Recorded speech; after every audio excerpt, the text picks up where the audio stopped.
Hi friends, beautician and makeup artist course கற்றுக்கணும்னு நினைக்கிறவங்களுக்கு இது ஒரு பெஸ்ட் ஆப்பர்ச்சுனிட்டி.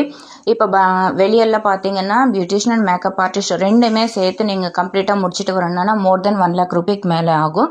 பட் நான் என்னோட பர்சனல் இன்ட்ரெஸ்ட்டாக நான் 75% நான் கம்மி பண்ணிவிட்டு ஜஸ்ட் ஒரு 25,000 ரூபாயிலேயே உங்களுக்கு கம்ப்ளீட்டாக மோர் தென் 35 டாபிக்ஸ், அதாவது பியூட்டிஷியன் அண்ட் மேக்கப் ஆர்டிஸ்ட் பேசிக்லேருந்து அட்வான்ஸ் வரை நான் சொல்லி கொடுத்துட்டு இருக்கேன். இன்னொன்று பார்த்தீங்கன்னா இங்கே பார்லரில் நீங்கள் கோர்ஸ் முடிக்கிற வரை தேவையான ப்ராடக்ட்ஸ் எல்லாமே நானே தான் ப்ரொவைட் பண்ணுவேன். ஸோ வித் சர்டிஃபிகேட்டோட உங்களுக்கு ஜஸ்ட் 25,000 ரூபாய் மட்டும்தான் ஆகும். இன்ட்ரெஸ்ட் இருக்கிறவங்களுக்கு வீடியோவில் இருக்கிற நம்பருக்கு வாட்ஸ்அப் பண்ணுங்கள். தேங்க்யூ.